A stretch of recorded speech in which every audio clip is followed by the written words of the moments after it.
लाहौर में Pakistan kidney and transplant institute के इफ्तिताह बाद मीडिया से ॻाल्हाईंदे पंजाब के वॾे वज़ीर मियां शहबाज शरीफ चयो त नवाज शरीफ संदन क़ायद है ऐं हू जेको भी फैसलो कंदो पार्टी कबूल कंदी। मियां नवाज शरीफ हमारे कायद हैं और हमारी पार्टी PMLN जो वो फैसला करेंगे पार्टी उसको मन बना के लेके चलेगी। उन चयो त मुल्क में वक्त खां अॻु चूंडुनि जो मुतालबो उहे करे रहिया आहिनि जिन खैबर पख्तूनख्वा जो बेड़ो बोड़े छॾियो आहे। ये इलेक्शन पहले कराने के वो नारे लगा रहे हैं जिन्होंने KPK के अंदर बेड़ा गर्क कर दिया सूबे का, और जो झूठ और जो इल्ज़ामात और जो तोहमतबाजी और जो यू टर्न्स आप बताएं कि उसके बाद मुझे कोई ये हक है कि मैं उनके लग़्व इल्ज़ामात का जवाब दूं।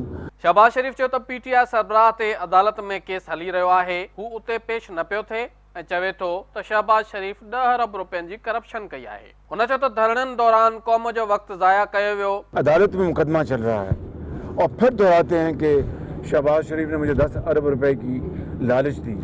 अदालत में मुकदमा चल रहा है, अदालत में पेश नहीं होते, तारीखों से भागते हैं। अगर KPK अगर मुस्लिम लीग नून की हुकूमत वहाँ पर होती तो अल्लाह ताला के फजल करम से ना सिर्फ इस तरह के अस्पताल बन रहे होते, ना सिर्फ पब्लिक ट्रांसपोर्ट बन रही होती, ना सिर्फ जाली अद्वियात का खात्मा किया जा रहा होता, डेंगू को काबू में लाया जा रहा होता और हम पहाड़ों में बैठ के वहाँ गप्पे ना मारते। उन चयो त क़ौम ॼाणे थी त मेट्रो ट्रेन में देर जी ज़िम्मेवार PTI आहे। शहबाज शरीफ चयो त आसिफ ज़रदारी वास्किट के इस्त्री कराए भाषण ॾेई रहियो आहे। ज़रदारी क़ौम जा 6 अरब रुपया हड़प कया आहिनि। संदसि चवणु हो त आसिफ ज़रदारी सदर हूंदे आईनी सहारो वरितो, अटार्नी जनरल खे ख़त लिखियो, इहो सभु रिकॉर्ड जो हिस्सो आहे। शहबाज शरीफ चयो त जंहिं शख़्स अरबें रुपया खाधा ग़रीबनि जूं पिटूं अलाह ॾांहुं वेंदियूं, पोइ बि उन शख़्स खे हौसलो आहे जो खेनि भाषण ॾेई रहियो आहे। हुन चयो त सुप्रीम कोर्ट नदरीपुर ते संदसि ख़िलाफ़ कार्रवाई जो चयो।